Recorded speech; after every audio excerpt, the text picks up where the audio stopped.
सुरासुरा सेवित पाद पंकजा करे विराजत कमनीय पुस्तका विदेश्च पत्नी कमलासन प्रिया सरस्वती नृत्य तो वाच में सुधा वसुदेव सुतं देवं कंसचाणूरमर्दनं देवकी परमानन्दं कृष्णं वन्दे जगद्गुरुं। भगवान् उवाच इदं तु ते गुह्यतमम् इदं तु ते गुह्यतमम् इदं तु ते गुह्यतमम् इदं तु ते गुह्यतमम् प्रवक्ष्याम्यनसूयवे प्रवक्ष्याम्यनसूयवे प्रवक्ष्याम्यनसूयवे प्रवक्ष्याम्यनसूयवे ज्ञानं विज्ञानसहितं ज्ञानं विज्ञानसहितं ज्ञानं विज्ञानसहितं ज्ञानं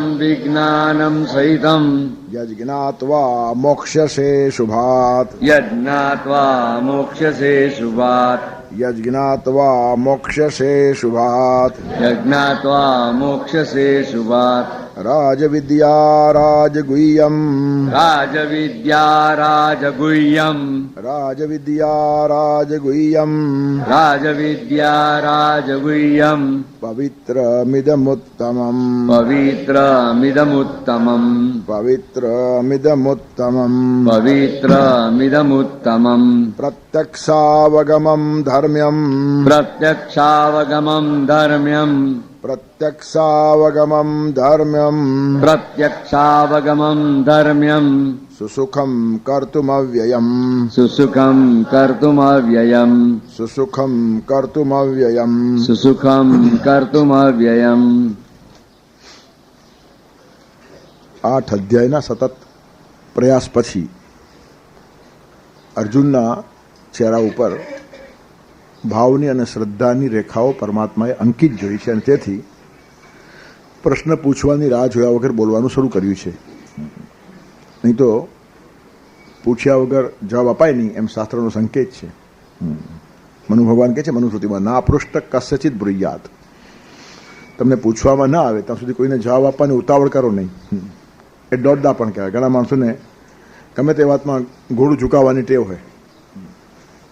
આપણી ગામઠી કહેવત પણ છે, વગર બોલાવે બોલે તણખલાની તોલે. આપણે આપણો મત માગવામાં આવે ને ત્યારે જ આપવાનો હોય. કેટલાક એક્સેપ્શન હોય, અતિશય આત્મીયતા હોય, તે ઠેકાણે માણસ વગર બોલાવે બોલે અને વગર કારણે કોઈના ઘરે જાય. બધાના ઘરે વગર કારણે જવાય નહીં. બહુ ઓછા ઘર એવા હોય જ્યાં જવાને માટે કારણ આપવાની જરૂર નહીં, અને જ્યાં ગયા પછી શા માટે આવ્યા છો એમ પૂછવામાં જ નહીં આવે, ઉલટા આવ્યા એનો આનંદ હશે. અને એવા બે ચાર ઘર માણસના હોવા જોઈએ કે જ્યાં કોઈ પૂછે ને તમે શા માટે આવ્યા, શું કામ છે. કામ વગર જવાય અને વગર પૂછે બોલાય, અને આત્મીય સંબંધ કહેવાય. તેથી જનરલી વગર પૂછે બોલાય નહીં તો માણસની કિંમત ઘટે. એક આવી ઘટના બનેલી ભૂતકાળમાં. ઇમરજન્સીનો કાર ચાલતો હતો, બહુ વાતાવરણ ગંભીર હતું, અને એક સંતે આચાર્ય સંમેલન યોજ્યું. શા માટે? તો સલાહ આપવા માટે કે આ બધું નહીં થવું જોઈએ, લોકશાહીમાં આ બધું સોંપતું નથી. ત્યારે ઘણા લોકોને નિમંત્રણો મોકલવામાં આવ્યા. એક બહુ મોટા માણસને આમંત્રણ હતું, એને જવું કે નહીં એની ચર્ચા માટેની એક મિટિંગ હતી. ઘણા બધા લોકો ભેગા થયા કે બોલાવનાર પણ બહુ મોટો સંત છે, કાર્ય પણ રાષ્ટ્રનું છે, બહુ મોટું છે, ઇમરજન્સી છે. ત્યારે ઘણા બધા લોકો કે જવું જ જોઈએ, એમાં શું છે, રાજકારણ પણ ધર્મના પેટમાં જ છે ને, રાષ્ટ્ર સારું નહીં તો ધર્મની વાતો તમે ક્યાં કરવાના છો. ત્યારે મોટા ભાગનો મત એવો થયો જવું જોઈએ.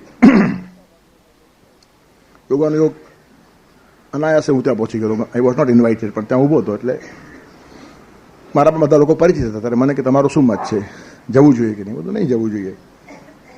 કેમ? રાષ્ટ્ર આપણું નહીં, આપણે મત નહીં આપવાનો. અને આ તો બર્નિંગ પ્રશ્ન છે રાષ્ટ્રનો. ત્યારે મેં એટલું જ કીધું કે ભાઈ આમાં શું છે, સલાહ આપનારાઓને સલાહ આપવાનું મન થયું છે, પણ તમે જેને સલાહ આપો છો એને માગી છે ખરી? તમે આ બધું નક્કી કરીને સલાહ જેને આપવાના છો, એ જો માનવા જેટલી ક્ષમતા ધરાવતી વ્યક્તિ હોત તો ઇમરજન્સી લાદતે જ નહીં. ઇમરજન્સી લાદવાનો શું અર્થ છે? કારણ કે મારે કોઈને સાંભળવા નથી, મારે જે કરવું છે તે જ મારે કરવું છે. આ ધારણા જ્યારે પકડીને માણસ બેઠો હોય, તમે એને સલાહ આપવા જાઓ, શું તમારી કિંમત થાય? અને ધારો કે તમારી સલાહ એ ન માને તો તમે શું કરી શકો એમ છો? પાછળ તૈયારી છે? Can you compare her to believe? ત્યારે બધાના પછી થિંકિંગ શરૂ થાય કે વાત સાચી છે. એટલે તમે સલાહ આપી આવો, તમે આપ્યા કરો, તમારો ધંધો છે. આચાર્યો સલાહ ના આપે તો બીજું કરે શું? તમે આપ્યા કરો. અમારે જે કરવું છે અમે કરશું. આ સાંભળવું છે આપણે. તેથી સલાહ ત્યારે જ અપાય કે સામેના માણસે કાં માગી હોય અને કાં ન માગી હોય તો પણ વી કેન કમ્પેર કે આ કરવું જ પડશે. આ તાકાત તમારી પાસે છે. એ તો મૂર્ખાઈ કરવા જવાનો શું અર્થ છે? અને બીજું, કયા કયા આચાર્યો ભારતમાંથી આવશે અને આચાર્યો છે કેટલા? એ મોટો પ્રશ્ન છે આજના કાળમાં. આ ચિનોતી શાસ્ત્રાર્થમ સ્વયં આચાર્ય અત્યપી આચાર્ય સ્થાપયત સમ્યક આચાર્યથી સ્મૃત. એ should be man of character. એના મોટામાંથી શબ્દ બહાર પડ્યો. તાકાતની દુનિયામાં કોઈ શક્તિ નહીં કે જે એને ચેલેન્જ કરે. આવી રીતના આચાર્યો ભેગા થવાના છે. સ્કૂલ કોલેજના પ્રિન્સિપાલો ભેગા થશે કે જે ઇન્ક્રીમેન્ટ અને પગાર વધારા માટે લડતા હોય અને તેની વચ્ચે જઈને આપણે બેસવાનું છે. ત્યારે મેન ઓફ કેરેક્ટર જે હશે તેવા લોકોના શબ્દમાં એક તાકાત હોય. ત્યારે વગર પૂછે સત્તાધીશ માણસ બોલે કે જે કરાવી જ શકે અને કાં સામેથી પૂછવામાં આવ્યું તો બોલાય. પછી ખરેખર પોસ્ટપોન કર્યો લોકો, એમાં જોડાયા નહીં. પછી કારણો તો ગમે એટલા આપી શકાય ન જોડાવાના. પણ મુદ્દો ક્યાં છે? ગીતા સમજવાની આટલા માટે છે. નહીં તો ગમે ત્યાં માણસ મિસયુઝ થઈ જાય, ગમે તેનો હાથો બની જાય, કારણ વગર ક્યાંનો ક્યાં વપરાઈ જાય અને પોતાની કિંમત ઘટાડવા સિવાય માણસ કશું કરી શકે નહીં. ત્યારે જ્યારે જ્યારે સમાજમાં મહત્વનું સ્થાન માણસને મળે ને ત્યારે આવી એક લાલસા નિર્માણ નહીં થવી જોઈએ કે સલાહ આપવા હું પણ ગયો હતો. અરે પણ તારી સલાહને પૂછે કોણ છે? તેથી વગર બોલાવે બોલે તે તણખલાની તોલે, એ ગામઠી કહેવત લખી રાખી છે જે મનુ ભગવાને સંસ્કૃતમાં કીધું છે, ના અપૃષ્ટ કસ્યચિત બ્રુયાત. અપૃષ્ટ તમને પૂછવામાં ના આવે ત્યાં સુધી કોઈને કશું કહો નહીં. હવે આટલું ડાપણ જો ઘણા માણસો જાળવે ને તો કેટલા બધા માણસો હલકા થતા બચી જાય. આપણે કારણ વગર સલાહ આપી, આમ નહીં ને આમ કર, તારો કે ઠીક છે આશા કરે આપણા ઉપર, શું કિંમત રહી આપણી? તેથી વાણી પરમાત્માએ આપી છે, આડી અવડી વેડફો નહીં. શબ્દ ત્યાં મૂકો જ્યાં એનું વજન પડે. ત્યારે આત્મીય માણસ પાસે ખુલ્લા દિલે વાત કરી શકાય અને કાં તો તમારા કેરેક્ટરમાં ફોર્સ છે કે તમે બોલો એટલે લોકો સાંભળે જ. ત્યારે આવી રીતનું કેરેક્ટર પછવાડ ઊભું કરવું પડે. જીવનની તપશ્ચર્યામાંથી આવેલા શબ્દો બહુ મહત્વના હોય છે. ત્યારે બે જ માણસોને છૂટ છે બોલવાની. મેન ઓફ કેરેક્ટર, ઋષિ ગમે તેને ગમે તે કહી નાખે અને સાંભળવું જ પડે, છૂટકો નહીં. અને ન સાંભળે તો એને કેમ ડીલ કરવો તે પણ એને ખબર હોય. તેથી કેરેક્ટરનો એક ફોર્સ જોઈએ પછવાડે, નહીં તો શબ્દો હવામાં ઉડ્યા કરે. ઘણા માણસો ઘણું બોલે છે, છાપાઓ રોજ છપાય છે. કયા સ્ટેટમેન્ટની કિંમત છે? પણ એકાદ માણસ સ્ટેટમેન્ટ કરે એટલે આખો સમાજ હચમચી જાય. એનું કારણ કે જેવો તેવો માણસ નથી બોલ્યો. અને ન માનશો તો આપણું કલ્યાણ છે. આટલી સ્પષ્ટ વાતો કહેતા આવડવી જોઈએ. કયો માણસ કહી શકે આના સૂય હવે જેનામાં અસૂયા નથી, ઈર્ષ્યા નથી, રાગદ્વેષ નથી, પ્યોર નિષ્પાપતા છે. પછી એ શબ્દો એના હોતા જ નથી, એ પરમાત્માના શબ્દો હોય છે. સર્વસ્વ ચાહમ હૃદય સન્નિવિષ્ટ, હૃદયમાંથી આવેલો અવાજ છે, પરમાત્માનો અવાજ છે. સાંભળે તો વિશ્વનું કલ્યાણ છે અને ન સાંભળે તો વિશ્વ પોતાનું બગાડે અને કશી પડી ન હોય. અને એની ગરિમા પણ ઘટે નહીં. બહુ જ ગીતા વાંચવી એ કૃષ્ણના પગ પાસે બેસીને જ વાંચી શકાય. કૃષ્ણનો હાથ તમારા બુદ્ધિને સ્પર્શે નહીં તો ગીતાના અર્થો પ્રગટ થાય નહીં. ગીતા વાંચ્યા પછી એક જુદા જ પ્રકારનો માણસ નિર્માણ થવો જોઈએ. નહીં તો વર્ષોના વર્ષો ગીતા વંચાય છે, કોઈ ચેન્જ આપણામાં આવતો જ નથી. એનો અર્થ સાચા અર્થમાં વંચાતી નથી ને સાચા અર્થમાં કહેવાતી પણ નથી. એ તો એના પરિણામો છે. જ્ઞાનમ વિજ્ઞાન સહિતમ, અનુભવનિષ્ઠ જ્ઞાન છે, ખાલી જ્ઞાન નથી, આ વિજ્ઞાન છે. ગીતા વાંચે છે ને એની ઝલક ચહેરા ઉપર દેખાય. 1,00,000 માણસો ઉભા તેમાંથી પણ આ 5 માણસો અલગ પડે કે આ ગીતા વાંચનારા માણસો છે. બાકીના સામાન્ય માણસો અને આ માણસ એની વચ્ચે ફરક હોય. તેથી જ એક મારા ગીતમાં મેં લખેલું કે જે કોઈ સમજીને સ્વાધ્યાય કરે છે એના ચહેરે અનોખી ચમક છે. શાસ્ત્રો સાકાર બનતા જીવનમાં વાણી માઈ પ્રભુની ઝલક છે. સાચો સ્વાધ્યાય કરે ને ચહેરા ઉપર ચમક હોય. અને આટલું જ નહીં, એક એક શબ્દ મોઢામાંથી બહાર પડે તો પરમાત્માની ઝલક દેખાય એમાં. હવામાં ફેંકવા માટેના શબ્દો નથી આ બધા. તેથી સમજદારીપૂર્વક જ્યારે માણસ બોલે ત્યારે એની એક કિંમત છે. તેથી ફોર્સ ઓફ કેરેક્ટર, ચારિત્રનું બળ, જીવનની તપશ્ચર્યા, એની અધિકારી વાણી હોય. આપ તો વાક્યમ શબ્દ ભારતની અંદર શબ્દ પ્રમાણ માને છે. યોગ દર્શન એક ઓથેન્ટિક છે. યોગ દર્શન ન માને તો વિશ્વમાં કોઈ જ નથી. બીજા બધા દર્શનો ડિસ્પ્યુટેબલ હોઈ શકે. કોઈ સાંખ્યને સ્વીકારે ન પણ સ્વીકારે, કોઈ વૈશેષિક ન્યાય જોડે સમરસ થાય કે ન પણ થાય, પણ યોગ દર્શનનો વિરોધ ક્યાંય નથી. તમે આખા દુનિયામાં જઈ જાઓ, બધે ઠેકાણે યોગના ક્લાસ ચાલે છે. અવિરોધી દર્શન છે, બહુ પ્રેક્ટિકલ છે. અને યોગ દર્શનમાં કહ્યું છે પ્રત્યક્ષાનુમાનાગમા પ્રમાણાની. પ્રત્યક્ષ, અનુમાન અને આગમ 3 પ્રમાણ માન્યા છે. પ્રત્યક્ષ જુઓ તો માનવું જ પડે તમારે. પ્રત્યક્ષ દેખાડી આપો માને જ ને. પ્રત્યક્ષ પ્રમાણ એટલું જ નહીં, અનુમાન પ્રમાણ. બધું જ પ્રત્યક્ષ દેખાડી શકાતું નથી. રસ્તામાં બધા રસ્તાઓ ભીંજાયેલા હોય ને કાં તો કાદવ હોય તો વરસાદ પડ્યો હશે એમ તમારે અનુમાન કરવું પડે. અત્યારે ભલે દેખાતો ન હોય, આ અનુમાન છે. અનુમાન પાછા 2 પ્રકારના હોય. થઈ ગયેલું હોય તેનું પણ હોય ને થવાનું હોય તેનું પણ હોય. આકાશમાં વાદળોની ગર્જના થાય અને વીજળી ચમકારા કરવા લાગે તો વરસાદ પડશે, આપણે એક અનુમાન છે, એ પડવાની વાત છે. અને રસ્તા ભીના છે તો એ પડી ચૂક્યો છે, પણ બંનેમાં અનુમાન છે. અત્યારે વરસાદ પડતો નથી. સામે વરસાદ ન પડતો હોય તો પણ પડી ગયો છે એમ તમે કહી શકો રસ્તાની ભીનાશ જોઈને, અને પડશે એમ કહી શકશો આકાશ જોઈને. તેથી બધું અમે જોઈએ એટલું જ માનીએ. પશ્યતિ એથી પશુ, જોઈને માને અને પશુ કહેવાય. માણસ જોયા વગર પણ કેટલીક વાતો માને. માત્ર પ્રત્યક્ષ પ્રમાણ અમે માનીએ છીએ એમ કહેનારા માણસો એનિમલ કેટેગરીના છે. પશુ આંખથી દેખાય એટલું જ માને, નાકથી સૂંઘાય એટલું જ માગે, કાનથી સાંભળે એટલું જ માને. અને માણસ વિચારપૂર્વક તર્ક કરીને બુદ્ધિથી, અનુમાનથી પણ કેટલીક વાતો માને. એ માણસનું વૈશિષ્ટ્ય છે. દેખાતું નહીં તેથી નહીં એ વાત ના સહી, ના સહી મારા ભાઈ. નથી દેખાતું માટે નથી. તો રણની રેતીએ નથી દરિયો દીઠો. રણે દરિયો જોયો જ નથી. તો રણનો મત પૂછો, રણ કહેશે દરિયો છે જ નહીં. એનું કારણ મારા આખા જિંદગીમાં પાણી જ જોયું નથી મેં. રણને પાણી જોવા ન મળે તેથી પાણી નથી એમ થોડું કહેવાય. રણની રેતીએ નથી દરિયો જોયો, નથી દીઠો સૂરજ કદી ગુડ. ગુવડે સૂરજ જોયો જ નથી. એનું કારણ સૂરજ ઉગે ને એની આંખ બંધ થઈ જાય. એ રાત્રે જ જોનારું પ્રાણી છે. દિવસે દેખાય તો સૂર્ય ખબર નથી એને. ત્યારે સૂર્ય છે કે નહીં એના માટે ગુવડનો મત લેવાય. એટલે કહેવાનું તાત્પર્ય શું છે કે જોઈશ એટલું જ માનીશ. તો આપણી ઇન્દ્રિયોને ઘણી બધી મર્યાદા છે. એના માટે કેટલું બધું સાહિત્ય લખાયું છે. એક આખું પુસ્તક છે, હાઉ અવર સેન્સીસ ડિસીવ અસ. આપણી ઇન્દ્રિયો આપણને કેવી રીતની છેતરે છે.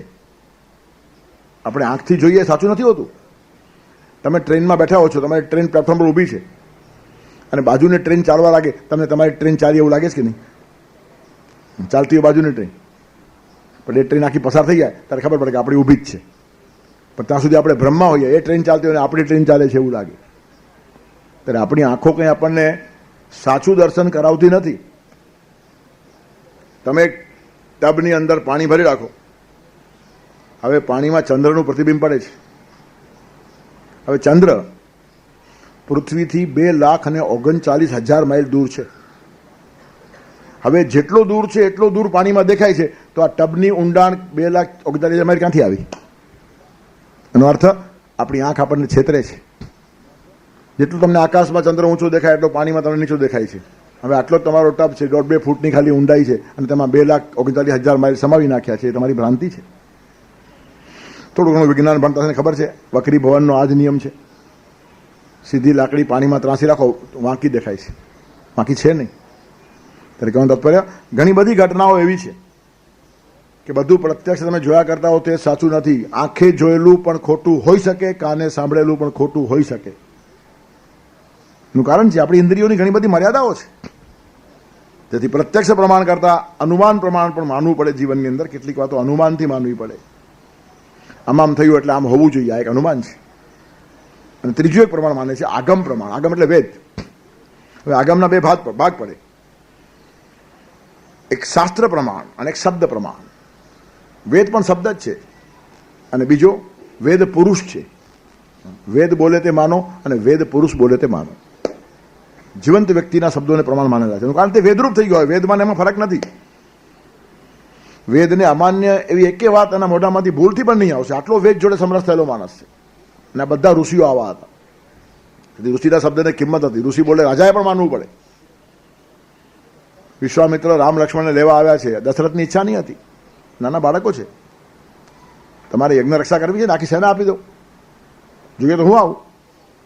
રામ લક્ષ્મણને લઈ જવાનો આગ્રહ શા માટે? આ બે છોકરાઓ છે બિચારા, હજી તો નાના છે, હું પોતે આવું છું ને, પણ તમને તો કામથી કામ છે ને, રોટલીથી કામ છે કે ટપાકાથી કામ છે એમ કહીએ ને આપણે. ત્યારે તમારા યજ્ઞની રક્ષા થવી જોઈએ તો આખી સેના ઊભી રાખી દઉં, જોઈએ તો હું આવું. નહીં, મને આ બાળકો જ જોઈએ છે. વિશ્વામિત્રનો આગ્રહ હતો. આ રકઝક ચાલતી હતી, વશિષ્ઠ આવ્યા. શું ચાલે છે? તો કે જુઓ ને, આ વિશ્વામિત્ર આ છોકરાઓ માટે આગ્રહ રાખે છે, સેના આપવા તૈયાર છું, હું જવા તૈયાર છું, યજ્ઞની રક્ષા થશે, કામથી કામ છે, આ છોકરાઓ શા માટે જોઈએ? તો કે નહીં, વિશ્વામિત્ર માગે તો આપવા જ જોઈએ. There is not to question why, there is but to do or die. અને દશરથે આપી દેવા પડ્યા. એનું કારણ વશિષ્ઠને ખબર હતી કે યજ્ઞ રક્ષા તો ખાલી બહાનું છે. વિશ્વામિત્ર આટલા સમર્થ છે કે યજ્ઞની રક્ષા કરી શકે. અરે નવી સૃષ્ટિ નિર્માણ કરે એટલી તાકાત છે આ વિશ્વામિત્રમાં. ત્રિશંકુને સદે સ્વર્ગ મોકલ્યા, દેવોએ અટકાવ્યા તો વચમાં સૃષ્ટિ આખી નિર્માણ કરી. એને રાક્ષસો બજાવવાના હતા. તેથી વિશ્વામિત્રને કોઈની જ જરૂર નથી, રામ લક્ષ્મણની, દશરથની પણ, સેનાની પણ નહીં. Is capable. પોતાના યજ્ઞની રક્ષા પોતે કરે એટલું સામર્થ્ય વિશ્વામિત્ર પાસે છે એ વશિષ્ઠને ખબર હતી. અને છતાં રામ લક્ષ્મણ માગે છે, એની પાસે રહસ્ય છે. એનું કારણ વિશ્વામિત્ર રાજર્ષિ છે અને રાજકુમારોની વિદ્યા રાજર્ષિ પાસે થવી જોઈએ, નહીં તો યુદ્ધ વિદ્યામાં કાચા રહી જાય. તેથી શસ્ત્ર વિદ્યા અને શાસ્ત્ર વિદ્યા શીખવવાને માટે લઈ જવા છે. આ તો એક બહાનું છે, પછી શિક્ષણનું કામ થવાનું હતું. અને પછી દશરથ મોકલી આપે છે. પણ વશિષ્ઠનો શબ્દ આવ્યો કે પછી દશરથની તાકાત નહીં કે ના પાડી શકે. એને કહેવાય શબ્દ. તેથી આપ્ત વાક્યમ શબ્દ. આપ્ત વાક્ય આ સ્વજન છે, આત્મીય જન છે. આપ્ત એટલે પોતાનો માણસ. આપણે સગા સંબંધીઓને આપ્ત માનીએ, પણ તો ખ્યાલ આવી જાય, 35-40ની ઉંમર થાય એટલે બધા ઓળખાઈ જાય લગભગ. પહેલા ઘણી વાર માણસ કે મારા કાકાએ આમ કીધું છે, પછી ખબર પડે કાકો કેવો છે. 40 વર્ષ પછી કાકાનું તે માન રહેતું નથી. એનું કારણ કાકો ઘણો ઓળખાઈ ગયો ત્યાં સુધી. ત્યારે કાકા મામા બચપણમાં બહુ સારા લાગે, પણ પછી કેવા ગેરિન્ડર છે ધીરે ધીરે ખબર પડે. તેથી એનું પછી પ્રમાણ બહુ રહેતું નથી. ખરેખર આપતો હોય તો એનું પ્રમાણ પણ રહે, પણ જનરલી સગા સંબંધીઓ પછી ઓળખાતા જાય. 5-15 વર્ષ શરૂઆતમાં જે ભ્રાંતિ હોય છે એ ભ્રાંતિ 30-40-50 વર્ષ પછી રહેતી નથી. પછી બધા એકબીજાને ઓળખી જ જાય અને પછી વ્યવહાર સારો ચાલે ઉલટાનો. પેલા આને ઠગતો હોય ને આને ઠગતો હોય, પછી બધા કૈયાર, કોઈ ઠગાય ને કોઈ ઠગી શકે નહીં. એટલે પછી રિલેશન બહુ સારા હોય. 50 પછી સંબંધો બહુ સારા હોય ઘણા ખરા. એનું કારણ બધા એકબીજાને ઓળખી ગયા હોય. તું કેવો છે મને ખબર છે, તું કેવો છે મને બી ખબર છે, આપણે આમાં જ વર્તું, ઝઘડા ઘટી જાય પછી. તેથી સગા સંબંધીઓ શરૂઆતમાં આપ્ત લાગે, પછી આસપાસના મિત્રો આપ્ત લાગે, પછી સમાજમાં થોડું સ્ટેટસ હોય મોટું, કોઈ રાજકારણી પુરુષ હોય તો મોટો લાગે, કોઈ કથા વાર્તા કરતો હોય તો એ માણસ મોટો લાગે. પછી બધાના ધીરે ધીરે ધીરે ધીરે પરિચય થાય અને પરિણામે એમ લાગે કે આપ્ત લોકો બહુ ઓછા હોય. લાખોમાં એકાદ માણસ માન મળે જે આપ્ત છે.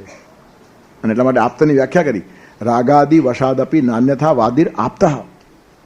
રાગ દ્વેષને સ્વાધીન થઈને જે ઉલટું સીધું કોઈ દિવસ બોલે નહીં એનું નામ આપ્ત. અને એ માણસ કયો અનસૂય હવે નિષ્પાપ હોય તો જ શક્ય છે. પોતાનો સ્વાર્થ હોય તો માણસ આમ બોલે ને સ્વાર્થ ન હોય તો આમ બોલે. બંને બાજુ માણસો બોલતા હોય. મિર્જાપુરી લોટા જેવા માણસો ઘણા હોય. ગંગા ગયે ગંગાદાસ, જમના ગયે જમનાદાસ, जिसकी થાળી મેં લડ્ડુ ઉસકે તલ મેં હમ. જ્યાં લાડુ જોઈએ ત્યાં પરાઠમાં બેસી જાય. આવા ઘણા માણસો મોટા ભાગના હોય. તેથી કોઈ ઠેકાણું જ ન હોય આ લોકોનું. શું બોલતા હોય તે જ ખબર નહીં પડે. સમજવામાં વર્ષો જાય પણ ખબર પડી જાય આખરે. ધીરે ધીરે સત્ય વસ્તુ બહાર આવ્યા વગર રહેતી નથી. તેથી તકવાદી માણસો હોય, ઓપોર્ચ્યુનિસ્ટ. મોટા ભાગના માણસો તકવાદી હોય. તેથી તકવાદી માણસો જો પ્રાસ બેસાડીને કહેવાનું હોય તો મોટા ભાગે તકલાદી જ હોય છે. એ તકલાદી માણસો કહેવાય. મજબૂત માણસો નહીં, મક્કમ માણસો નહીં. એવા લોકોની પાછળ જવાય નહીં. ભાવ શકલનો સમજે, માર્ગ નિજનો ના ચૂકે, એવાની પાછળ પગલી પાડવી. કોની પાછળ ચાલવાનું? બધાનો ભાવ સમજે પણ પોતાનો માર્ગ છોડે નહીં. જે રાત દિવસ માર્ગ છોડતો એની પાછળ ચડાય કેવી રીતનું? એનું ઠેકાણું નથી. આપણને કહેશે આ રસ્તે ચાલો ને થોડા વખત જોઈએ તો પોતે રસ્તામાં ન હોય તો તેને ફોલો કેમ કરાય? તેથી જેનો માર્ગ નક્કી છે, હજારો લાખો માણસોનો ભાવ સમજતા આવડે છે પણ માર્ગ છોડવાની તૈયારી નથી. તેથી ભાવ શકલનો સમજે, નિષ્પ્રેમ માણસ નથી આ, પણ માર્ગ નિજનો ના છોડે એવાની પાછળ પગલી પાડવી. આપણા પગલા એની પાછળ પડે અને એવા માણસો બહુ ઓછા હોય. અને ભગવાન કૃષ્ણ એ રેર માણસોમાંના રેર છે.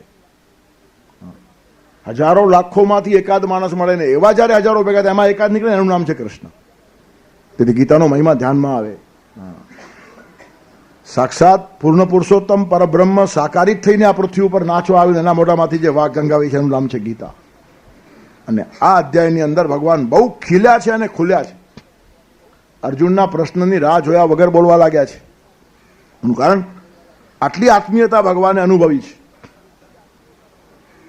અને આટલું જ નહીં, બૌદ્ધિક સમાધાન પાછું આપ્યું છે. એમ નહીં કે તું કહું છું માટે માની લે. 8 અધ્યાય સુધી મહેનત કરી છે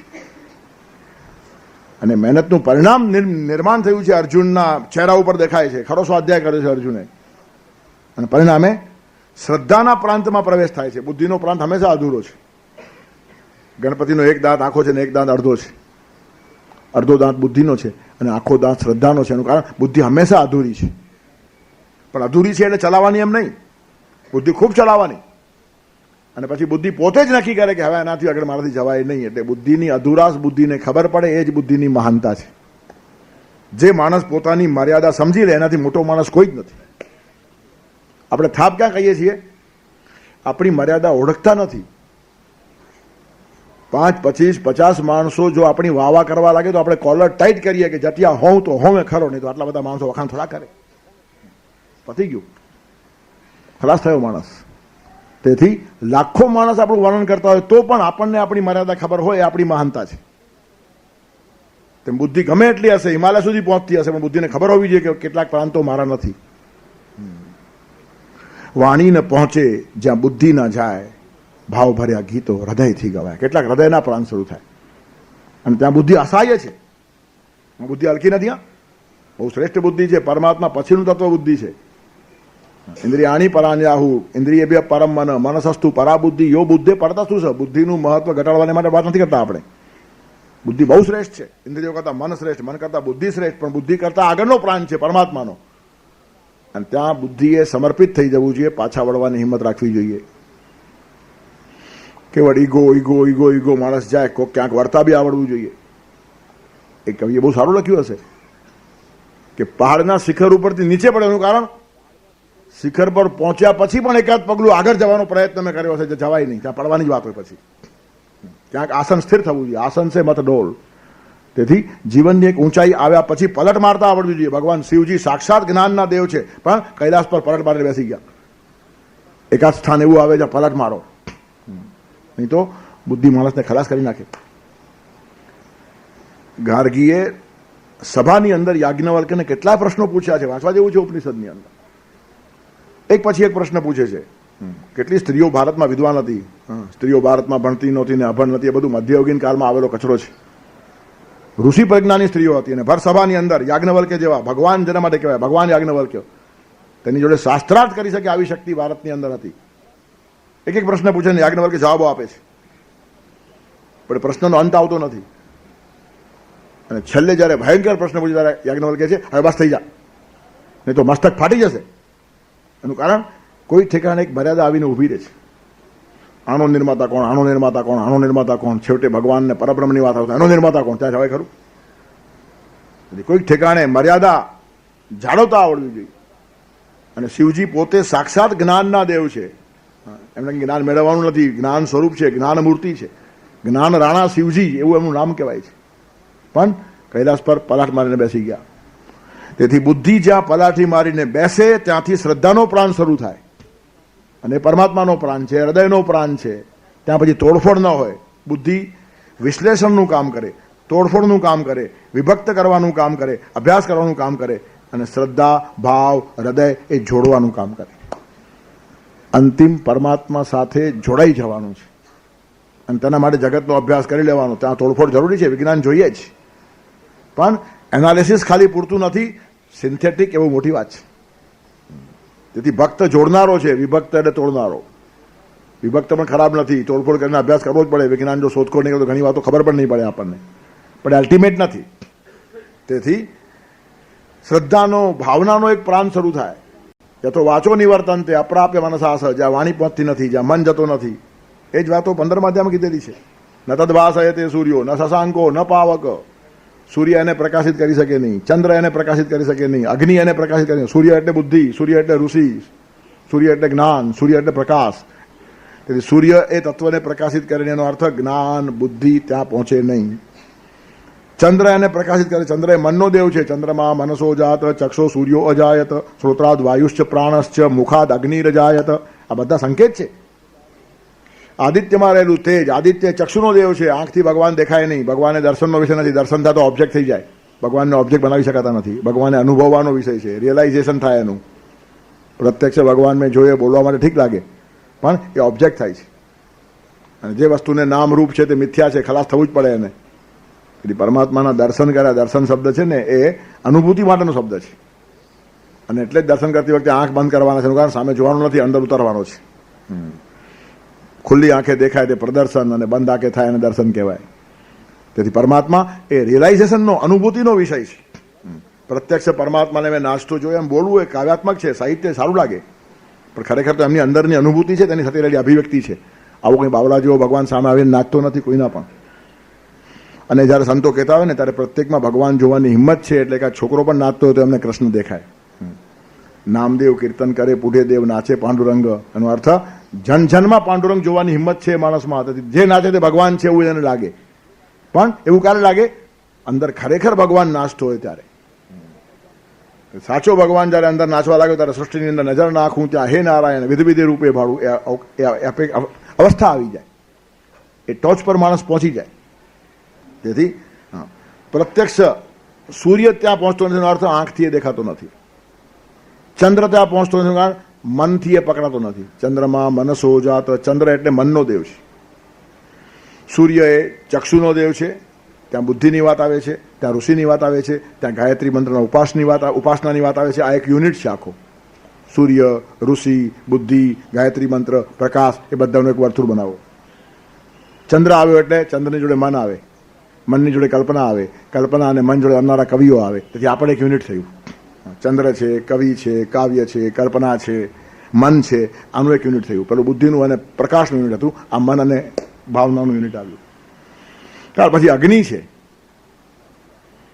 એ વાણી છે. મુખાદ અગ્નિરજાયત, અગ્નિર વાક ભૂતવા મુખમ પ્રાવિશત. અગ્નિએ વાણીનું રૂપ લઈને મોઢામાં પ્રવેશ કર્યો છે. તેથી અગ્નિ જોડે વાણી આવે, વાણી જોડે વક્તા આવે. ગમે એવા સારા વક્તા હશે, ગમે એવી સારી વાણી હશે, ત્યાં પહોંચે નહીં.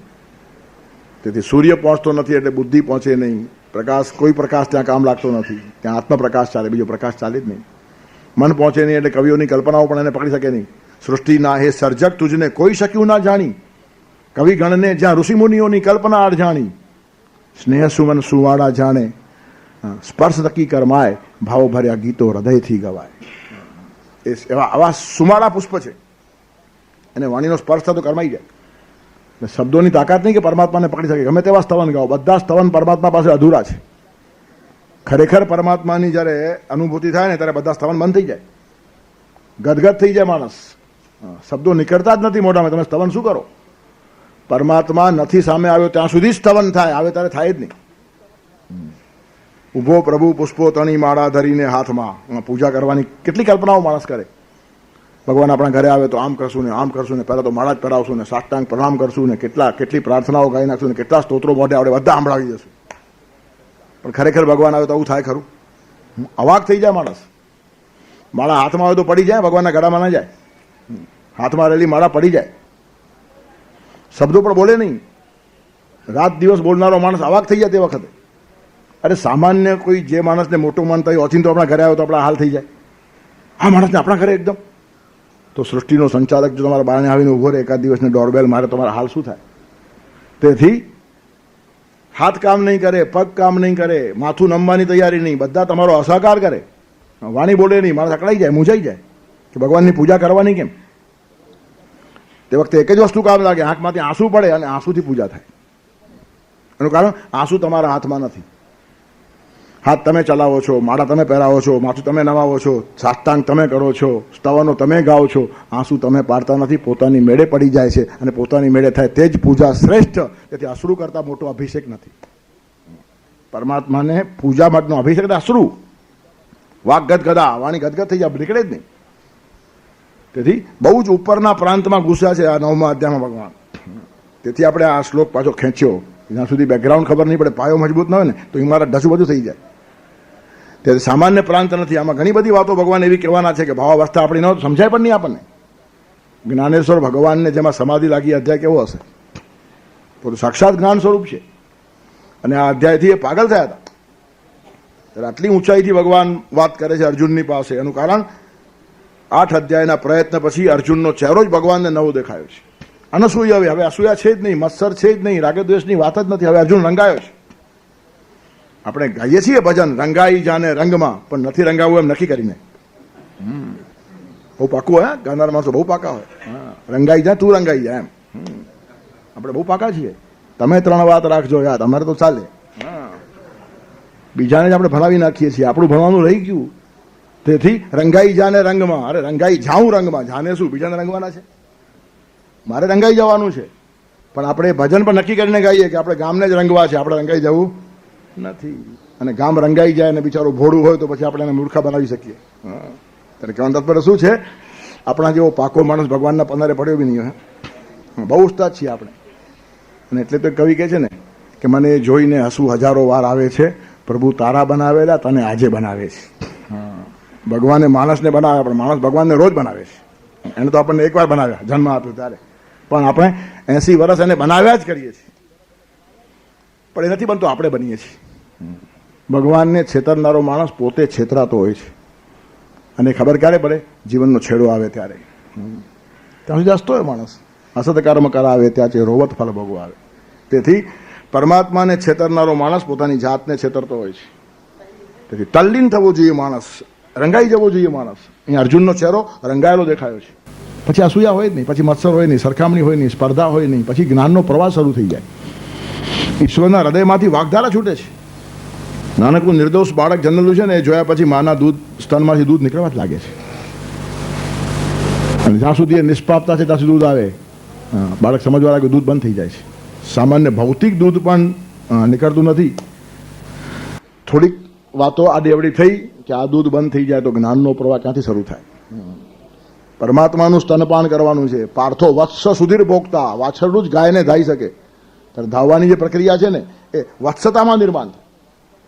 અને ભગવાને વાત્સલ્ય આપ્યું છે ને, અર્જુન ખરેખર વત્સ છે. તેથી અનસૂય વે તે પ્રવક્ષ્યામી. તું અનસૂય છે, અસૂયા નથી, સ્પર્ધા નથી, રાગદ્વેષ નથી. આવી ઊંચાઈ ઉપર તું આવ્યો છે.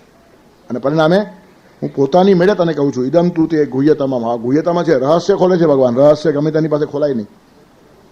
દિલની તિજોરી બજારમાં મુકાય, પૈસાની તિજોરી પર ન મુકાય. તો દિલની તિજોરી કોની સામે ખોલી મૂકી શકાય?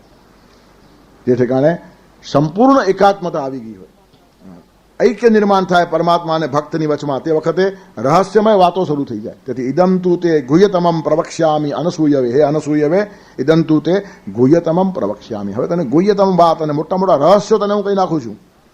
જ્ઞાનમ વિજ્ઞાન સહિતમ. આ જ્ઞાન કેવું છે? વિજ્ઞાન, એપ્લાઇડ સાયન્સ. જ્ઞાન એટલે થિયરી અને વિજ્ઞાન એટલે પ્રેક્ટિસ. જ્ઞાન એટલે પુસ્તકાલય અને વિજ્ઞાન એટલે પ્રયોગશાળા. Library must be transformed into laboratory. પુસ્તકાલયનું રૂપાંતર પ્રયોગશાળામાં થવું જોઈએ. આપણા જીવનમાં જ્ઞાન પુસ્તકાલયમાં જ રહે છે, પ્રયોગશાળામાં આવતું જ નથી. જીવનનિષ્ઠ બને તો પ્રયોગશાળામાં આવ્યું કહેવાય. અને પ્રયોગની કિંમત છે. તમે કેટલું જાણ્યા તેના કરતાં કેટલું જીવ્યા એ વધારે મહત્વનું છે. ગાંધીજી પાસે બહુ જ્ઞાન નહીં હતું, એમની પોતાની કબૂલાત છે. એમણે કહ્યું છે હું પંડિત નથી, સંસ્કૃતમાં મારો બહુ પ્રવેશ નથી. ખરેખર તો એ ફ્રેન્ચ ભાષા લેવાના હતા સ્કૂલની અંદર. પછી કોઈ કીધું શરમ નથી આવતી? ભારત દેશમાં જન્મીને સંસ્કૃત છોડીને ત્યાં ઘૂસવા ગયો, પછી બિચારા સંસ્કૃત થોડું ભણ્યા. પણ એમની કબૂલાત છે કે કોઈ સંસ્કૃત ગ્રંથ મારા હાથમાં એક શ્લોક આવે તો કોઈ પંડિતને બોલાવીને એનો અર્થ પૂછી દઉં છું, મારું ગજવું નહીં. પણ જેટલું એમણે જાણ્યું છે તેના પ્રયોગ કર્યા. અને એમની આત્મકથાનું નામ છે સત્યના પ્રયોગો. પાઠો નહીં, પ્રયોગો. જ્ઞાનમ વિજ્ઞાન સહિતમ. તેથી તમે જેટલું રૂપાંતરિત જીવનમાં કરો છો તે મહત્વની વાત છે. ત્યારે આ જ્ઞાન કેવું છે? ખાલી જ્ઞાન નથી, ખાલી થિયરી નથી, પ્રેક્ટિસ છે. જ્ઞાનમ વિજ્ઞાન સહિતમ. અને એ જ માણસને બુદ્ધ કહેવાય. આપણે બુદ્ધ એટલે જેના જીવનમાં જ્ઞાન ઉતર્યું. ગોખણિયા માણસો જુદા, સ્મૃતિમાન માણસો જુદા, બુદ્ધિમાન માણસો જુદા, પંડિતો જુદા, જ્ઞાનીઓ જુદા અને બુદ્ધ જુદા. બુદ્ધ બહુ ઊંચી કક્ષા છે. બુદ્ધ જનૈર વાદ પરિત્યજ્યતામ. શંકરાચાર્ય કહે છે બુદ્ધ માણસો પાસે વાદ વિવાદ કરો નહીં. બુદ્ધ એટલે મેન ઓફ વિસ્ડમ. જ્ઞાન જ્યારે જીવનમાં રૂપાંતરિત થઈ જાય ત્યારે વિસ્ડમ થઈ જાય. ડાયો માણસ કહેવાય, ડાયો. 7 wise men of Greece. Greece દેશમાં 7 ડાયાઓ વખણાય છે. એનું કારણ એ જીવનનિષ્ઠ માણસો હતા, આગા પાછા થાય નહીં. જ્ઞાન જેણે પચાવી નાખ્યું, આત્મસાત કરી નાખ્યું છે. તેથી આવા જે બુદ્ધ માણસો છે, ગીતા પણ એનું વર્ણન કરે છે. બુદ્ધા ભાવ સમન્વિતા, શ્રેષ્ઠ માણસો કયા છે? જે બુદ્ધ છે. જીવનનિષ્ઠ જ્ઞાન છે, અને છતાં જીવનનો ભાવ ખોઈ નાખ્યો નથી. ભાવ સકલનો સમજે પણ માર્ગ નિજનો ના છોડે. નિષ્પ્રેમ થવું, નિષ્ભાવ થવું એ જુદી વાત છે, ભાવ ટકાવવાનો છે. રામને ભરત માટે ભાવ નહીં હતો એમ નહીં, અને ભરતનો ભાવ તો એવો છે કે રામને પીગળાવી નાખે. ભરત રામને પાછા લેવા ગયો છે તે વખતે ભરતે જે દલીલ કરી છે ને, રામ ધ્રુજી ગયા છે. રામને થયું મને વેવડાવી મૂકશે આ માણસ. તેથી રામ બીજી એક્સ્ટ્રીમ પર ગયા અને કડક થયા છે કે અયોધ્યાનું રાજ્ય રેઢું મૂકીને તો અહીંયા આવ્યો કેમ? કુલમ ચ ન સત્ય ધનમ બ્રવીસીતે. આપણું કુળ છે ને એ સત્યવાન છે, વચનનિષ્ઠ છે. મને વનવાસની આજ્ઞા મળી, હું આવ્યો, તમને રાજ્યની આજ્ઞા મળી, છોડીને કેમ આવ્યો? એટલે ઉલટાનો એને એકદમ એગ્રેસિવ મૂડ લીધો ભગવાને બચવાને માટે. નહીં તો ખબર છે ભરતનો ભાવ મને વેવડાવી નાખશે. તેથી ભરત ઢીલો થયો છે. નહીં તો ભરત તો આટલો આગળ વધ્યો હતો કે પિતાની આજ્ઞાનું પાલન છે ને, બેમાંથી કોઈ પણ દીકરો કરે. તમે રાજ કરો અને હું વનમાં જાઉં છું, તો છે શું એમાં? આપણે ટ્રાન્સફર કરી લઈએ ડ્યુટી. બાપાની આજ્ઞા પડાઈ, હવે રામ પાડે કે ભરત પાડે, હું દીકરો નથી એનો. આ લેવલથી વાત કરનારો ભરત. પણ નહીં, એનો ભાવ સમજીને પણ માર્ગ નિજનો ના ચૂકે એવાની પાછળ પગલી પાડવી. એ રામ અમર રહે, એ રામ રાજ્ય નિર્માણ કરે, એ રામને આપણે હજારો વર્ષ પછી યાદ કરીએ છીએ. એટલે કહેવાનું તાત્પર્ય શું છે કે ભાવ સમજે છે પણ રસ્તો ચૂકે નહીં. બુધા ભાવ સમન્વિતા. તેથી બુદ્ધનું બહુ મોટો મહિમા છે. જ્ઞાનમ વિજ્ઞાન સહિતમ. ખાલી જ્ઞાન નહીં, વિજ્ઞાન, પ્રેક્ટિકલ નોલેજ, જીવનનિષ્ઠ જ્ઞાન. તેથી આ જે ગુહ્યતમ જ્ઞાન છે તે વિજ્ઞાન સહિત તને કહીશ. જીવનમાં કેમ અપ્લાય કરવાનું તે પણ કહીશ. એ જીવનમાં ઉતરવું જોઈએ તો એની કિંમત છે, નહીં તો કિંમત નથી. મીઠાઈનું લિસ્ટ વાંચીને પેટ ભરાતું નથી, એકાદ આઈટમ ખાવી પડે, આ પ્રયોગ છે. એ તો ખાલી મેનુ કાર્ડ વાંચ્યા કરો, પેટ ભરાય નહીં. ગમે એટલી ફરી આવો હોટલમાં, 50 હોટલના મેનુ કાર્ડ વાંચીને પેટ ભરાતું નથી ખાધા સિવાય. તેમ 50 કથા પારાયણો સાંભળીને જીવન બદલતું નથી જો કંઈ આચરણમાં નહીં મૂકો તો. ધર્મ એ આચરણનો વિષય છે. મોટા ભાગે આપણે મેનુ કાર્ડ વાંચીને ફરતા હોઈએ છીએ. હું 50 હોટલમાં જઈ આવ્યો તો પણ ભૂખ્યો રહ્યો, ખાધું જ નહીં. હું 50 કથાઓ સાંભળી આવ્યો તો પણ એવો ને એવો રહ્યો, કારણ ખાધું જ નહીં, કશું પચાવ્યું નહીં, હજમ કર્યું નહીં. તેથી જીવનની અંદર પચાવવાની, હજમ કરવાની તૈયારી, આત્મસાત કરવાની તૈયારી, એનું નામ વિજ્ઞાન. જ્ઞાનમ વિજ્ઞાન સહિત્યમ યજ્ઞાત્વા મોક્ષ છે શુભાત. એ જાણીને તું અશુભમાંથી મુક્ત થશે. મોક્ષ છે અશુભાત. તારા જીવનમાં કશું અશુભ રહેશે નહીં. આપણે દુઃખને અશુભ માનીએ છીએ. દુઃખ મુક્તિ એ જ શ્રેષ્ઠ મુક્તિ. અને કેટલાક દર્શન શાસ્ત્રો બી એવી રીતે કહે છે, અમે દુઃખમાંથી મુક્ત કરશું. દુઃખ મુક્તિ એ જ અપવર્ગ, એ જ ખરો મોક્ષ છે એમ કે છે આ લોકો. પણ દુઃખ એ તો ખાલી કાર્ય છે, એનું કારણ જુદું છે. દુઃખ એ કારણ નથી, દુઃખ તો કાર્ય છે. તમે કંઈ કર્યું ને એનું પરિણામ દુઃખ આવ્યું છે, તો પરિણામ ખલાસ ના કરાય, કારણ ખલાસ કરવું પડે. ઝાડ છે ને કાર્ય છે ને બીજ છે ને કારણ છે. જ્યાં સુધી બીજ ખલાસ ના થાય, મૂળ ખલાસ ના થાય, ઝાડ ખલાસ ના થાય. કુવાડેથી તમે ઝાડની ગમે એટલી ડાળીઓ કાપો, પાછું ઝાડ ઉગશે જ. જ્યાં સુધી મૂળ ખલાસ થાય નહીં. તેથી મૂળ એ કારણ છે, બીજ એ કારણ છે ને વૃક્ષ એ કાર્ય છે. તેમ દુઃખ એ કાર્ય છે. તમે કશાકનું ભોગવો છો, એનું કારણ જુદું છે. અને કારણ કયું છે? અજ્ઞાન, મિથ્યા જ્ઞાન. તેથી આ અશુભ એટલે અજ્ઞાન. આ જ્ઞાન મળવાથી તારું અજ્ઞાન દૂર થશે. તેથી ઋતે જ્ઞાનાત ન મુક્તિ. સંગ્રહ કહે છે જ્ઞાન વગર મુક્તિ મળતી નથી, એનો અર્થ આ છે. સાચું જ્ઞાન જીવનમાં આવે નહીં ત્યાં સુધી દુઃખ ખલાસ થાય નહીં. એનું કારણ દુઃખ, જન્મ, પ્રવૃત્તિ, મિથ્યા જ્ઞાના નામ, ઉત્તરોત્તરા પાય તદનંતરા પાયા અપવર્ગ. બહુ સ્પષ્ટ ન્યાય દર્શન કે છે. તમને દુઃખ આવે એનું કારણ જન્મ. જન્મ શા માટે આવ્યો? પ્રવૃત્તિ કરી એટલા માટે. પણ પ્રવૃત્તિ કેવી રીતની કરી? મિથ્યા જ્ઞાનમાં લપટાઈને. સાચું જ્ઞાન હોય ને તો પ્રવૃત્તિ કરીને પણ માણસ કર્મથી બંધાય નહીં. પદ્મપત્ર મિવાંબસા, ઝલકમલવત રહેવાની કલા. અને જ્ઞાની પાસે એનું કારણ એ પ્રત્યેક કાર્ય સાક્ષી ભાવથી કરે. તેથી મિથ્યા જ્ઞાન જ કારણ છે. મિથ્યા જ્ઞાનથી પ્રવૃત્તિ થાય છે, એનાથી અહંકાર નિર્માણ થાય છે, એનાથી નવા નવા જન્મો નિર્માણ થાય છે, એનાથી તમને દુઃખ ભોગવવું પડે છે. હું ઘણી વાર કહું છું, તમે લાકડી વાળો ને કૂતરાને, તો કૂતરો લાકડી નહીં તમને કરડશે. એનું કારણ લાકડી કોના હાથમાં છે એને બી ખબર છે. તેમ દુઃખ ક્યાંથી આવે છે શોધી કાઢો, ત્યાં ફટકો મારો, ખાલી દુઃખને બચકા ન ભરો. લોકો દુઃખ કાઢવાનો પ્રયત્ન કરે, દુઃખ કાઢવાનો પ્રયત્ન ન કરો, મિથ્યા જ્ઞાન કાઢવાનો પ્રયત્ન કરો. અને મિથ્યા જ્ઞાન ચાલી ગયું, સાચું જ્ઞાન આવી ગયું ને તો કામ કરીને પણ તમે બંધાશો નહીં. અલિપ્ત સાક્ષી ભાવ. કોઈ માણસ ખૂન કરે છે તો ન્યાયાધીશ એને ફાંસીની સજા કરે છે. હવે માણસને ફાંસી આપવી એ ખૂન નથી? એને છરીથી ખૂન કર્યું તો આ કલમથી ખૂન કરે છે કે નહીં? તો ન્યાયાધીશને ફાંસી કેમ નહીં? એમાં આખું રહસ્ય સમજાઈ જાય. એનું કારણ ન્યાયાધીશ સાક્ષી ભાવથી કામ કરે છે. જેને ફાંસી આપે છે એના માટે કોઈ રાગદ્વેષ ન્યાયાધીશને છે નહીં. તો ન્યાયાધીશ ખાલી શું કરે છે? કાયદાનું અમલ કરવાનું કામ કરે છે. એ કાયદાના હાથમાં રહેલો ન્યાયાધીશ હથિયાર છે. તેમ જે માણસ ભગવાનના હાથમાં રહેલો હથિયાર બની જાય તેની કોઈ જવાબદારી આવતી નથી. પાપ પુણ્યોનો પ્રભુ હું ના જવાબદાર, સોંપી દીધો સગડો મેં ભાર, છોડી દીધું ખોટું અભિમાન. ચપ્પુને ફાંસી મળતી નથી ખૂન કર્યા પછી. એનું કારણ ચપ્પુને ખૂન કરવાની ઈચ્છા નથી, જેના હાથમાં છે તેને ઈચ્છા છે. ચપ્પુ જેના હાથમાં છે એને ફાંસી, પણ આજ દિવસ સુધી કોઈ ચપ્પુને ફાંસી મળી એવો ઇતિહાસ છે? આ ચપ્પુએ ખૂન કર્યું, ચડાવો ફાંસી પર. કાં તો આ ચપ્પુએ 100 લોકોને કેરી સમારીને ખવડાવી એને એવોર્ડ આપો છે? ચપ્પુને ફાંસી પણ નહીં અને ચપ્પુને એવોર્ડ પણ નહીં. એનું કારણ ચપ્પુ જેના હાથમાં છે એનું મહત્વ. તેમ આ મહાપુરુષો, આ ઋષિઓ ભગવાનના હાથમાં છે. સારું થાય તો પણ ભગવાનને એવોર્ડ અને ખરાબ થાય તો પણ જવાબદારી ભગવાનની. આ કામમાં એને મને યુઝ કર્યો છે, આઈ ડોન્ટ નો, મને ખબર નહીં. તેથી પાપ પુણ્યોનો પ્રભુ હું ના. અશુભથી બચવાની આ રીત છે. અશુભાત યજ જ્ઞાત્વા મોક્ષ છે. અશુભાત આ જાણ્યા પછી તું અશુભમાંથી બચશે. અશુભ એટલે દુઃખ નહીં, અશુભ એટલે અજ્ઞાન. અને અજ્ઞાનમાંથી જે માણસ બચે અને જ્ઞાનના પ્રાંતમાં ગયો કે મુક્તિ છે જ. ઋતે જ્ઞાનાત ન મુક્તિ, જ્ઞાન વિહીને સર્વમતે ન મુક્તિ ન ભજતી જન્મ સતે ન. તમે ગમે એટલા પ્રયત્ન કરો પણ જ્યાં સુધી સાચું જ્ઞાન પ્રગટે નહીં ને ત્યાં સુધી સેંકડો જન્મારા સુધી મુક્તિ મળશે નહીં. ત્યારે ઇદમ તું તે ગુહ્યતમ. હે અર્જુન, તને ગુહ્યતમ જ્ઞાન કહું છું, પ્રવક્ષ્યામી વિશેષ રૂપે કહું છું. એનું કારણ તું અનસૂય છે, નિષ્પાપ છે, નિર્દોષ છે, રાગદ્વેષ રહિત છે, અસૂયા નથી, મત્સર નથી, આવું તું સ્વસ્થ છે. અને આટલું જ નહીં, તારી પાસે જે જ્ઞાન હું મૂકું છું તે વિજ્ઞાન છે, પ્રયોગનિષ્ઠ જ્ઞાન છે. અને એ જો ખરા અર્થમાં તું જાણશે એટલે જીવશે, કાં તો એ જ્ઞાનને માનશે તો અશુભમાંથી મુક્ત થશે. તારી કોઈ જવાબદારી રહેશે નહીં. અને એ જ્ઞાન કેવું છે એનું થોડું વર્ણન કરે. રાજવિદ્યા, રાજગુહ્યમ, પવિત્રમ ઇદમ, ઉત્તમમ, પ્રત્યક્ષાવગમમ, ધર્મ્યમ, સુસુખમ કર્તુમ, અવ્યયમ. આ બધા જ જ્ઞાનના વિશેષણ છે.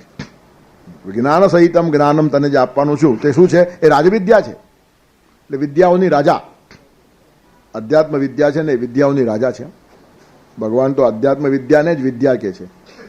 અધ્યાત્મ વિદ્યા વિદ્યા નામ. બધી વિદ્યાઓમાં અધ્યાત્મ વિદ્યા હું છું એમ ભગવાન વિભૂતિ યોગમાં કહે છે. અને અધ્યાત્મ જ્ઞાન નિત્યત્વમ તત્વ જ્ઞાનાર્થ દર્શનમ એતદ જ્ઞાનમિતિ પ્રોક્તમ અજ્ઞાનમ તોન્યથા. અધ્યાત્મ જ્ઞાન એ જ જ્ઞાન છે, બાકી બધું અજ્ઞાન છે એમ ભગવાન 13મા અધ્યાયમાં જ્ઞાનની વ્યાખ્યા કરતી વખતે કહે છે. તેથી રાજવિદ્યા, બધી જ વિદ્યાઓમાં આ વિદ્યા રાજા છે. ગુહ્યમ એટલે રહસ્ય. બધા રહસ્યોમાં એ રાજા છે. રહસ્યોનું પણ રહસ્ય, નાના મોટા ઘણા રહસ્યો હોય.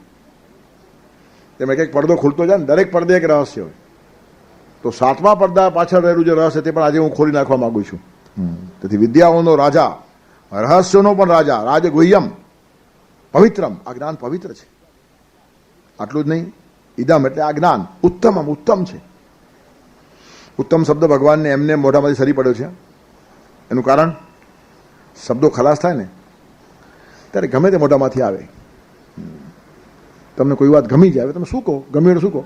સરસ, સરસ, બહુ સરસ, બહુ સરસ, બહુ સરસ. આવું આ ઉત્તમ છે. It means we can not explain. શબ્દાતીત કેટલીક વાતો હોય, અનિર્વચનીય કેટલીક વાતો હોય. એમાં તમે સરસ એ બીજું કહો છો.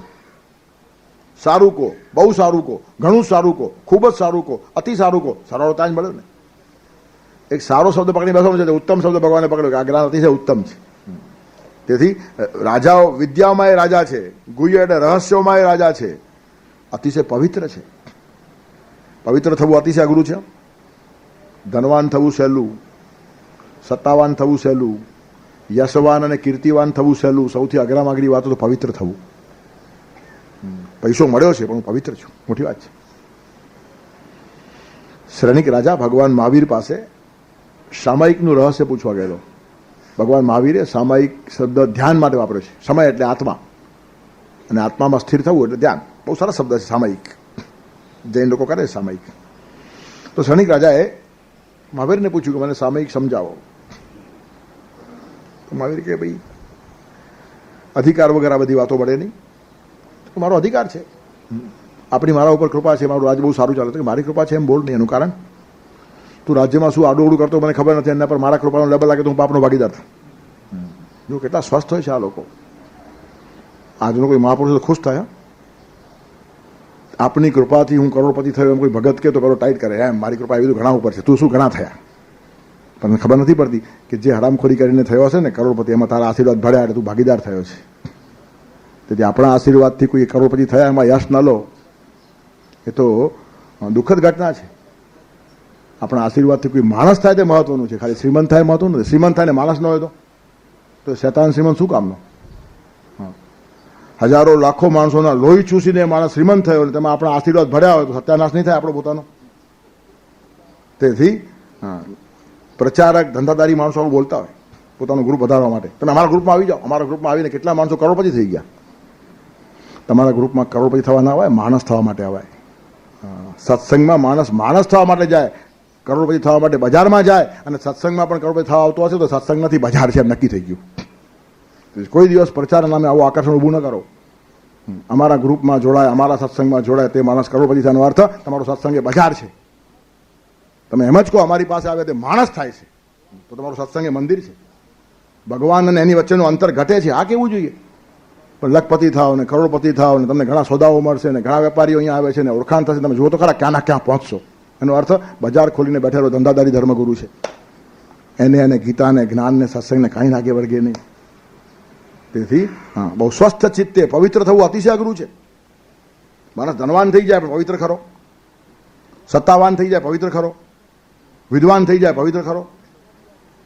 તેથી પવિત્ર થવું આ મોટી વાત છે. આ જ્ઞાન છે ને પવિત્ર બનાવનારું જ્ઞાન છે. હવે પવિત્ર થાય એટલે ધનવાન નહીં થાય એવું નથી. જનક રાજા ધનવાન હોઈને પવિત્ર હતા, કર્મયોગી, જેનું નામ લેવું પડે ગીતા જેવા ગ્રંથમાં. કર્મ લઈ સંસિદ્ધિ આસ્થિતા જનકાદય લોકસંગ્રહ એવા આપી સંપસન કરતું માનસી. તેથી કર્મયોગ જેવા ટોચના અધ્યાયમાં ભગવાને ઉદાહરણ તરીકે જેનું નામ લીધું છે આ જનક રાજર્ષિ હતો. દેહમાં રહીને પણ વિદેહી હતો, કેટલો પવિત્ર માણસ હતો. રાજા હોવા છતાં ઋષિઓ એના ચરણે બેસીને જ્ઞાન લેતા હતા, આવી રીતનું ઉપનિષદમાં વર્ણન છે. તેથી પવિત્રતા એ મોટી વાત છે. ત્યારે ધનવાન થવું સહેલું, યશવાન થવું સહેલું, કીર્તિમાન થવું સહેલું, સત્તાવાન થવું સહેલું છે, પણ પવિત્ર થવું અતિશય અઘરું છે. ત્યારે આ જ્ઞાનની મજા જ છે, એ પવિત્ર બનાવે. પછી મહાવીરને એની ચર્ચા ચાલે છે. ત્યાર પછી મહાવીર કહે છે તો એમ કરે, તારા ગામમાં જ છે પુણ્યો શ્રાવક છે, એને પૂછ ને, એ સામાયિક બહુ સરસ કરે છે, તને ગાઈડ કરશે, મારી જરૂર નહીં.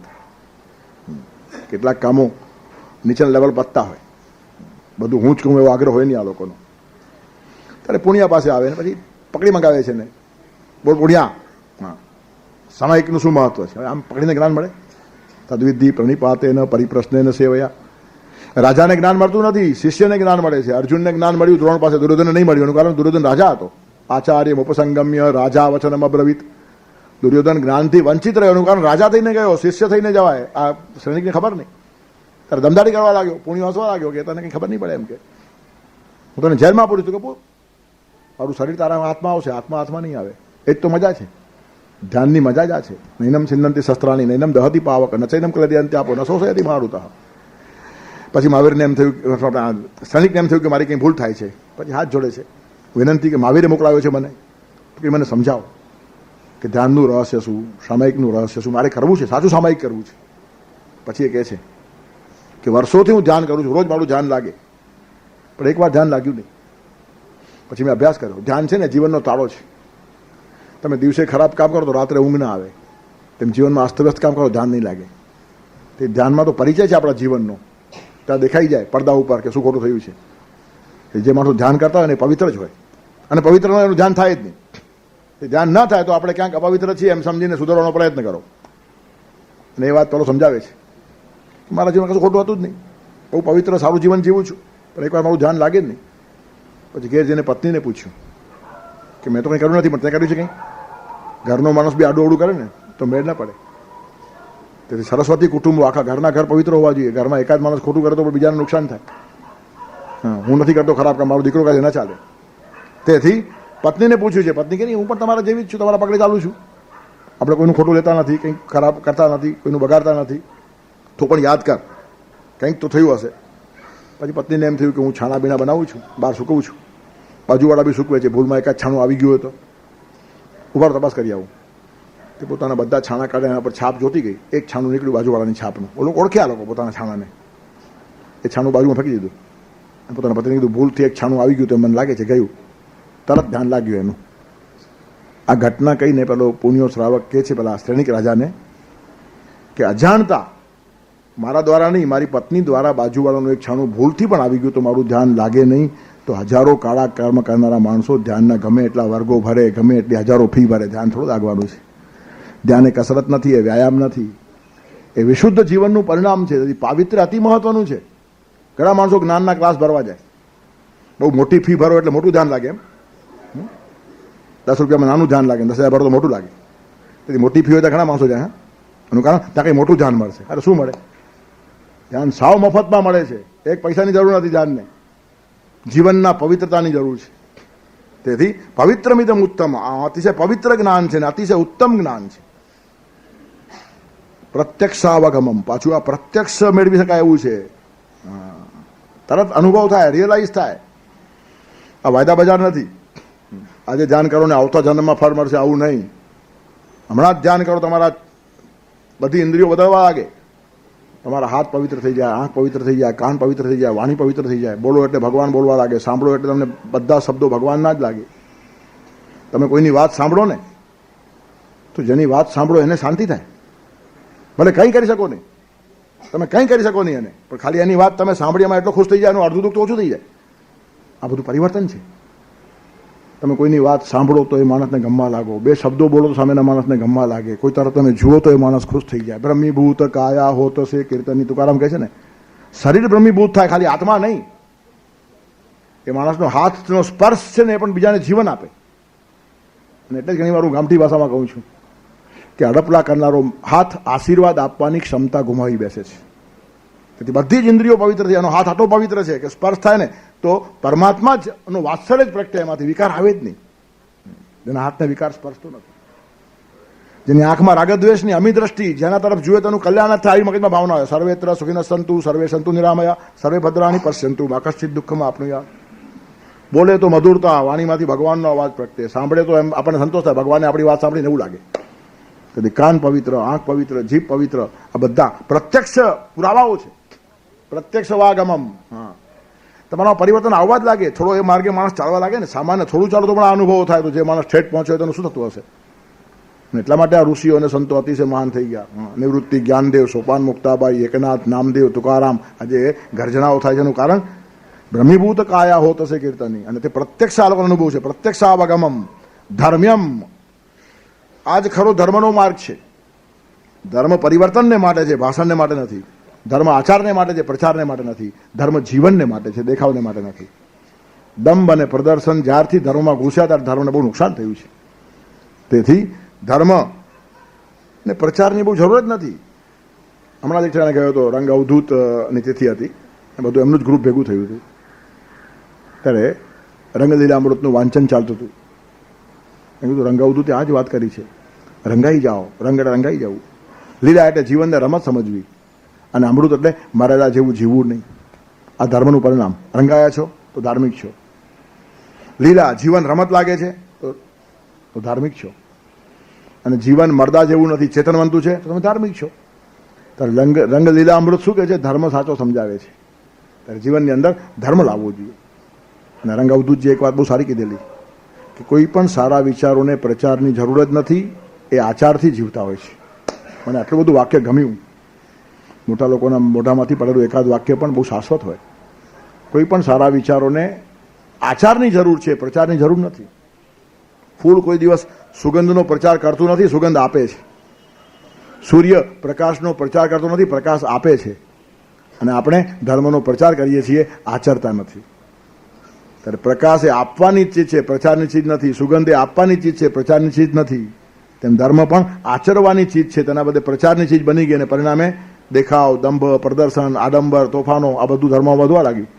ધર્મ્યમ રહ્યું નહીં. ત્યારે ખરો ધર્મ આ છે. અને સુસુખમ કરતુમ, પાછું એ સહેલું છે, કરવામાં અઘરું નથી. કરતુમ સુસુખમ, સુખમ નહીં સુસુખમ, અતિશય સહેલું છે. અઘરું પડતું હોય તો આપણામાં ખામી છે. પરમાત્મા અઘરા છે જ નહીં, પરમાત્મા દૂર છે જ નહીં, આપણે દૂર છીએ. આપણે પરમાત્મા તરફ જો પીઠ કરીએ તો દૂર થઈએ કે નહીં? સન્મુખ થઈ જાઓ, તરત સામે જ છે. પણ તદ્દન પાસેનો ભગવાન છે, તેને છોડીને આપણે પદાર્થ તરફ મોઢું ફેરવ્યું છે. હવે કાંઈ મોઢું ફરી ગયું ને તો આખી પૃથ્વીની પ્રદક્ષિણા કરીને પાછા તમે ત્યાં આવવાના જ છો. પણ જે અહીંયા જ ઊભો હતો તેના તરફ પીઠ કરીને આમ તમે શરૂ કર્યું અને પછી કહો ભગવાન બહુ લાંબા છે. લાંબા નથી, તારે મોઢું ફેરવવાની જરૂર છે. આપણી જોડે જોડે પાસે ને પાસે ઉભેલા છે, પણ આપણે પીઠ ફેરવીને ચાલવા લાગ્યા. એનું કારણ આપણને ભગવાનમાં રસ નથી, પરમાત્મામાં રસ નથી, પદાર્થોમાં રસ છે. સત્યનારાયણની કથા કરીએ છીએ, પણ નારાયણમાં કે સત્યમાં આપણને રસ નથી. એમાંથી શું મળશે એમાં રસ છે. સત્યનારાયણની કથા નક્કી કરીને જ કરીએ છીએ કે આ મળે તો જ, અને એમાં પાછો વિશ્વાસ નહીં, મળ્યા પછી કથા, હા પહેલી નહીં. એનું કારણ કથા પહેલી કરી પછી ના મળે તો શીરો ફોકટ જાય. બહુ પાકું કામ છે આપણું. છોકરો પરીક્ષામાં પાસ થાય તો પછી સત્યનારાયણ કથા, અરે પણ પહેલાં કથા કરે ને પછી નાપાસ થાય તો વિશ્વાસ નથી ભગવાન ઉપર. સોદાબાજી, પ્યોર સોદાબાજી. સાધ્યરૂપ ઈશ્વરને સાધન ના માનવા, ભાવ અને ભક્તિને ગૌણ ના ઠરાવવા, જાત સોંપ્યા વિન સાધન બનાતું નથી, ઈચ્છા વિન ડગલું ભરાતું નથી. તેથી પદાર્થમાં આપણને રસ છે, પરમાત્મામાં રસ નથી. આપણો રસ પરમાત્મામાં હોવો જોઈએ. ત્યારે પરમાત્મા તરફ જે માણસો પીઠ કરે છે તેના માટે દુઃખમ અને સન્મુખ થાય છે તેના માટે સુસુખમ. સહેલું નહીં, અતિ સહેલું છે. સુખમ એટલે સહેલું અને સુસુખમ એટલે સાવ સહેલું. સૌથી સહેલો મળવાને માટે યોગ્ય કોઈ તો પરમાત્મા છે ને, એટલો સહેલો છે. ઉલટું માણસને મળવું અઘરું છે, પરમાત્માને મળવું બહુ સહેલું છે. માણસ બહુ અટપટો છે. સાવ નવરો ધૂપ બેઠો હોય તો પણ એપોઇન્ટમેન્ટ નહીં આપે. મહત્વ વધે ને. ઘણા માણસો અંદર બેઠા હોય, કોફી પીતા હોય, કોઈ માણસ ન હોય તો બહાર તમને અડધો કલાક બેસાડું, કારણ તેના વગર મહત્વ સ્થાપિત કેમ થાય? સાહેબ બહુ કામમાં છે, હવે સાવ નવરો ધૂપ બેઠો છે, કોફી પીયા કરે છે, પણ તમને અડધો કલાક બહાર બેસાડીને તેનું મહત્વ વધે કેમ? તેથી માણસ તો અટપટો છે. સાવ નવરો હોય તો મળે નહીં. અને ભગવાન 24 કલાક બીઝી છે, 365 બીઝી છે, અને અબજો માણસોનું કામ કરે છે, છતાં પણ તમે મળવાની ઈચ્છા દેખાડો એ જ મિનિટે મળશે. એના જેટલો સહેલો કોઈ નહીં. એનું કારણ જેટલા માણસો છે એટલા રૂપ લેવાની એનામાં ક્ષમતા છે. રાસમાં દરેક ગોપી જોડે એક કૃષ્ણ હતો. તેથી અઘરો છે જ નહીં, પણ તમારી ઈચ્છા હોવી જોઈએ. આપણે અઘરા છીએ તો બહુ સહેલો છે. તેથી માણસને મળવું અતિશય અઘરું છે, પરમાત્માને મળવું સાવ સહેલું છે. માત્ર આપણી તૈયારી હોવી જોઈએ. સુસુખમ કરતુમ અને અવ્યયમ, પાછું એ અવ્યય છે, વ્યય થાય નહીં. બીજા બધા સંબંધોનો વ્યય થઈ જાય, પણ પરમાત્મા જોડે એકવાર સંબંધ સ્થાપિત થયો તો એનો નાશ નહીં, ખલાસ. બદલે કાળ દિશા, બદલે દિવસ નિશા, સંકટ હારી, પ્રભુ એક અચલ ગતિ તારી. પરમાત્મા જોડે એકવાર અનુસંધાન થયું ને પછી ખલાસ, પછી વ્યય નહીં. બાકી બધાનો વ્યય છે. ગમે એવા તમારા ગાઢ સંબંધો હશે, બાપ દીકરાના સંબંધો પણ તૂટે, ભાઈ ભાઈના સંબંધો પણ તૂટે, ગુરુ શિષ્યના સંબંધો પણ તૂટે, અને આટલું નહીં પતિ પત્નીના પણ તૂટે. કોઈના જીવતા તૂટે નહીં તો માર્યા પછી તૂટે છે. ગમે એવો તમારો પ્રેમ હશે, બેમાંથી એકને જવું જ પડે ને. તેથી કોઈ સંબંધ ચિરંતન નથી કેવળ પરમાત્માને છોડીને. તેથી એકમાત્ર પરમાત્મા સાથેનો સંબંધ છે તે અવ્યય સંબંધ છે. અને આ બધી વાતો ભગવાન આ અધ્યાયમાં કહેવાના છે. તેની પૂર્વ ભૂમિકા ભગવાને શરૂઆતના 2 શ્લોકમાં બાંધી છે, અને પોતે જ વર્ણન કર્યું છે પોતાના માલનું. આ સેલ્સમેનશીપ છે આજની ભાષામાં કહીએ તો. આ જ્ઞાન કેવું છે? રાજવિદ્યા, રાજગોયમ, પવિત્રમ, ઉત્તમમ, પ્રત્યક્ષાવાગમમ, ધર્મ્યમ, સુસુખમ કરતુમ, અવ્યયમ. કોઈ વેપારી પણ પોતાના માલની એડવર્ટાઇઝ ન કરે એટલી એડવર્ટાઇઝ ભગવાન કરે છે, છતાં લોકો માલ ખરીદવા તૈયાર નથી. સાચા માલને જ ગ્રાહક નથી, ખોટો માલ બહુ ખપે છે. ભગવાનનો માલ સાવ સાચો છે. અને એટલી જ ઘણીવાર આપણને કહેવાનું મન થાય ને કે બોલે તેના બોર વેચાય દ્રાક્ષના ભાવે, અને ન બોલે તેની દ્રાક્ષ પણ બોરના ભાવે જાય નહીં. તેથી સાચા માલના ગ્રાહક બહુ હંમેશા ઓછા હોય. ત્યારે ભગવાન આટલા ખુલી ગયા છે કે પોતાનું વર્ણન પોતે કરે છે. આવું જ્ઞાન કહેવાનું છું તો સાંભળતો ખરો.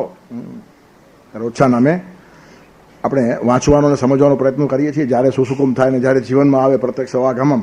પણ આપણે ભગવાનને એટલું કહી શકીએ ખરા કે અમે ગીતા માટે રવિવારના સવારના 1 કલાક તો ફાળવીએ છીએ. કોઈ ગ્રાહક હોય કે અમે ગ્રાહક છીએ, કમસે કમ માલ કેવો છે સમજી લઈએ તો એ નહીં આ જન્મ નહીં તો આવતા જન્મારે ખરીદશું, આટલી શક્તિ આવશે તો. પણ પ્રામાણિકતાથી અમારો એક પ્રયત્ન ચાલે છે. આગળના શ્લોકમાં ભગવાન શું કહે છે એનું પાલન કરી રાખશું આવતા રવિવારને માટે.